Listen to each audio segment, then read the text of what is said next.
پھر آج تیار ہو جائیں، حوالہ دینے جا رہا ہوں میں، سبحان اللہ۔ یہ میرے سامنے کتاب ہے الکنز المدفون۔ دل و دماغ کی آنکھیں کھول لیں، بغلوں کے نیچے بت دے لیا کرتے تھے۔ بسم اللہ الرحمن الرحیم۔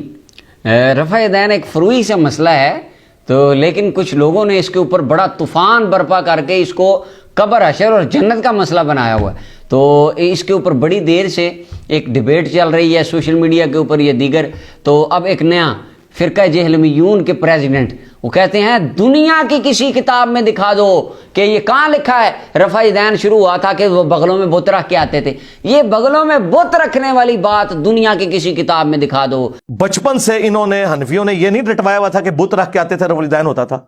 ہمارے ماں باپ کو کون گمراہ کرتا رہا شیطانی شکل میں آ کے؟ آپ کے بزرگان دین۔ یہ کون پڑھا گیا تھا؟ پھر ان پیچھے ہٹ گئے، نہیں ہم نے تو کبھی یہ بات ہی نہیں کی۔ تو اس کے بارے میں بہت سارے دوست مجھے کہتے تھے کہ اس کا حوالہ دیں، کہاں لکھی ہے۔ اس کے اوپر میں 2 مرتبہ پہلے بھی بات کر چکا ہوں۔ سب سے پہلے تو بات ہے کہ کسی حدیث کی کتاب میں یہ روایت نبی کریم صلی اللہ علیہ وسلم نے نہیں فرمایا۔ ایسی بات 14 صدیوں میں کسی محدث نے اس بات کو نبی صلی اللہ علیہ وسلم کی طرف منسوب نہیں کیا کہ رسول اللہ نے یہ فرمایا ہے۔ حضرت امام ابو حنیفہ، مالک، شافعی، احمد بن حنبل رحمہ اللہ علیہ مجمعین، ان میں سے کسی کے فالوور نے یہ نہیں کہا کہ یہ نبی صلی اللہ علیہ وسلم نے بات فرمائی۔ اور مزے والی بات، رفع دین نہ کرنے والے حنفی علماء 14 صدیوں میں ان میں سے بھی کسی ایک بندے نے اپنی کتاب میں اس بات کو نہیں لکھا کہ رفع دین شروع ہونے کی وجہ یہ تھی۔ ہے صحیح لکھا ہے کہ یہ والا دے دیں، کہاں پہ لکھا ہے رفع دین رکھ کے آتے تھے؟ لیں پھر آج تیار ہو جائیں۔ اچھا، اللہ تعالیٰ میری اس گفتگو کو ایک مصلحانہ بنائے۔ میں کوئی یہ کوئی جواب یا للکارنے نہیں لگا یا مناظرے کا آپ سمجھے میں چیلنج، ایسی بات نہیں۔ اللہ اس کو ہدایت کا باعث بنائے، اللہ میں سمجھنے کی توفیق دے۔ کہتے ہیں ایک ساتھی کی میں نے تقریر سنی، کہنے لگے اگر آپ مجھے دکھا دیں دنیا کی کسی کتاب سے دکھا دیں یہ بغلوں میں بت رکھنے والی بات، میں مذہب بدل دوں گا۔ تو میں ان سے آج اپنی اس ویڈیو کی وساطت سے کہتا ہوں آپ مذہب نہ بدلیں، صرف اپنا شور کم کر لیں، تھوڑا سا بات لکھیے لیں، تیار ہو جائیں، حوالہ دینے جا رہا ہوں میں، سبحان اللہ۔ یہ میرے سامنے کتاب ہے الکنز المدفون والفلک المشحون۔ یہ کتاب ذرا دل و دماغ کی آنکھیں کھول لیں اور اس کتاب کا نقشہ سینے میں جما لیں، سبحان اللہ۔ یہ لکھنے والے کتاب حضرت امام سیدنا جلال الدین السیوطی رحمۃ اللہ علیہ، آج سے تقریباً 533 سال پرانے امام۔ ایک عالم کہنے لگے یہ بتوں والی بات ہے ایک کتاب میں ہے، وہ کتاب صرف بریلی سے ملتی ہے یا دیوبند سے ملتی ہے، یہ تو بریلویوں نے چھپائی اور دیوبندیوں نے، اور دنیا کی کسی کتاب میں اس بات کا وجود ہی نہیں ہے۔ اب دیکھیں میں آج وجود آپ کو دکھا رہا ہوں، یہ یاد کر لیں، دیکھ لیں ذرا غور سے یاد کر لیں، پھر نام پڑھ رہا ہوں۔ کتاب کا نام ہے الکنز المدفون والفلک المشحون، لکھنے والے امام جلال الدین سیوطی رحمۃ اللہ علیہ، 500 سے زیادہ کتابوں کے مصنف، آج سے 533 سال پہلے امام اور اپنے وقت کے مجدد۔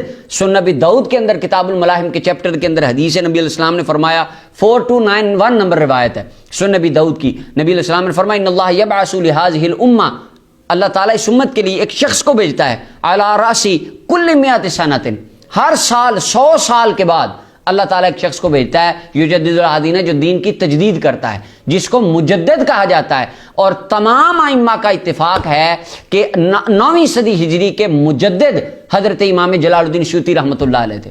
اور ایک دوست کہنے لگے میں تو نہیں مانتا مجدد، میں نے کہا ٹھیک ہے، نبی علیہ السلام نے فرمایا 100 سال بعد بندہ آتا ہے۔ امام جلال الدین سیوطی کے دور میں اگر یہ مجدد نہیں تھے، ان کے مقابلے میں آپ مجھے بندہ دکھائیں کون مجدد تھا۔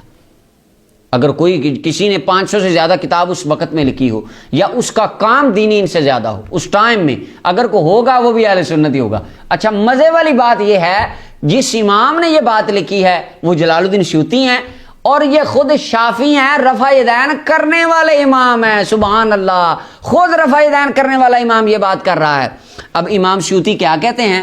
یہ الکنز المدفون میرے سامنے، پھر دیکھ لیں، الکنز المدفون امام سیوطی کی کتاب ہے، صفحہ نمبر 91 ہے، اس کے اوپر لکھتے ہیں امام سیوطی، کہتے ہیں مل حکمت فی رفع الایدی فی الصلاۃ، نماز میں رفع یدین کرنے کی حکمت کیا تھی؟ رفع یدین کیوں سٹارٹ کیا گیا؟ یہ جی بت رکھتے تھے، دنیا کی کسی کتاب سے دکھا دو، یہ دیکھ لیں، حوالہ لے لیں۔ قیلا، امام جلال الدین سیوطی، پھر کہہ رہا ہوں الکنز المدفون صفحہ 91۔ اچھا، اور یہ بیروت اور لبنان کی چھپی ہوئی کتاب ہے، لبنان کا نسخہ ہے میرے پاس۔ امام جلال الدین سیوطی کہتے ہیں لِأَنَّ الْكَفَرَةَ كَانَتْ اِذَا صَلَّتْ، کافر بندے جب نماز پڑھتے وہ آ کے وہ بھی ساتھ شروع ہو جاتے، یہ بتانے کے لیے کہ ہم بھی اللہ کو مانتے ہیں، لیکن ساتھ شرک کرتے تھے، بتوں کو پوجتے تھے.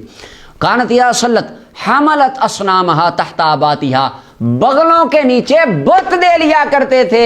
یہ امام سیوطی کہہ رہے ہیں رفع یدین اس وجہ سے شروع ہوا. فشرع رفع الیدین، رفع یدین کو شروع کیا گیا تبرعا من فعلہم وآلہتہم التی کانوا یعبدونہا، ان کے معبودان باطلہ کی نفی کرنے کے لیے اور ان کے اس کام سے برات کے لیے بار بار نماز میں رفع یدین شروع کیا گیا تاکہ ان کے بت گر کے ٹوٹ جائیں. میں نہیں کہہ رہا، امام جلال الدین سیوطی کہہ رہے ہیں، یہ سیوطی کا قول ہے، امام جلال الدین رحمۃ اللہ علیہ لکھ رہے ہیں. اچھا ایک دوست کہنے لگے پہلی رکعت میں اللہ اکبر کہتے تھے وہ تو تابی گر جاتے تھے، تو باقی رفع یدین کیوں ہوتا تھا؟ سر ایک رکعت ہی ہوتی تھی، کوئی دوسری تیسری میں بھی آ کے ملتا تھا کہ نہیں ملتا تھا؟ تو عقل، اب میں آخر میں مزید اس پہ بات نہیں کرتا کہ اب جس بندے نے اس بات کو سمجھنا ہوگا اس کے لیے یہ دلیل کافی ہے. آج سے 533 سال پہلے ایک رفع یدین کرنے والا امام اپنی کتاب میں یہ بات لکھ کے گیا کہ آپ نے فرمایا رفع یدین اس وجہ سے شروع ہوا وہ بت رکھتے تھے. اب اس کے اوپر کوئی بندہ کہ یہ کیسے ہوتا تھا، اور بات یہ ہے کافر بت رکھتے تھے. کہتے نہیں منافق تو مدینے میں تھے. سر کافر لِأَنَّ الْكَفَرَةَ، کافروں کی بات ہو رہی ہے، اور مکہ میں بت تھے، مدینہ میں تو بت ہوتے ہی نہیں تھے. کفار کی بات ہو رہی ہے، مکہ کی بات ہو رہی ہے.